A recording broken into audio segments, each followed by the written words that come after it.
Siamo o non siamo a Torsio Cotutto? Ciao, mi sai dire cosa vuol dire attorsio? Non ne ho la più pallida idea. Non lo so, non ho idea. Com'è? Attorsio. A Torsio? Non so. No, non lo so. No, veramente non saprei. Mi dispiace. Torsio, per me è una parola nuova. A Torsio no, non sono italiana. Non sono di qua, mi dispiace. Colpa mia se non sono veneziano. Ma le fa pensare una cosa bella o brutta? Nulla di particolare. Beh, più brutta che bella, a dire la verità. Non lo so, un tipo di lavoro. Un paio di scarpe. Attorsio. Viene dall'attori? Ma il tipo quello della mela, al fine della mela, il tipo, come viene neanche in italiano. Torsolo. Sì, ok. Può essere anche una forma di creatività, forse. A Torsio di qua di là. Girare attorno. Come una barca quando non è legata a un paletto o un'ancora, si attorciglia, va a Torsio.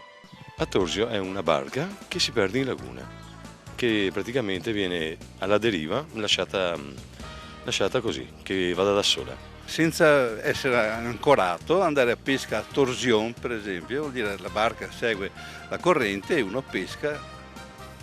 Questo vuol dire a Torsio. Andare a Torsio, andare secondo la corrente. Cioè andare a vagare. Solo in barca o anche camminando? Camminando. Uno che va a destra e a sinistra si dice a Torsio. Ti va a Torsio, ti giri come, praticamente. In giro a caso. A Torsio, andare in giro così un po' stranamente, diciamo. Andare in giro, pighellonare. A spasso senza una direzione precisa.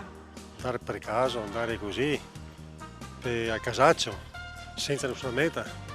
Andare a Torsio per la città, andare a Torsio perché ti gira la testa. Ti sei persa. A Torsio con tutto, ti ha persa la testa, ti via di tutto. No, ubriaco, però comunque che non sta con la testa a terra, che non è sgaggio, diciamo, sveglio.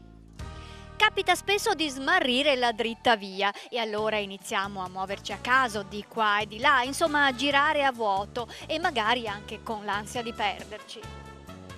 Tutta questa situazione si condensa nella locuzione veneziana a torsio, che significa vagabondare, andare attorno senza sapere esattamente dove, proprio come una barca senza governo che gira su se stessa portata dalla corrente. E infatti si può dire vago a torsio, cofà e barche rotte. A torsio o a torsion contengono l'idea di un movimento circolare e infatti l'origine è il latino torquere, che significa torcere. Circolarità che ritroviamo anche in menar a torsio, che significa raggirare, abbindolare.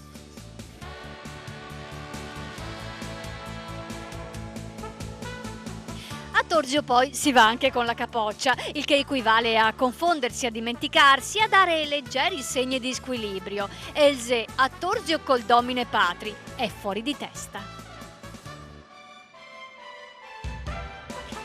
Allora, a Torsio si può andare per terra, per mare e anche con la mente. L'importante è che in questo girovagare senza meta si trovi quello che non si cercava.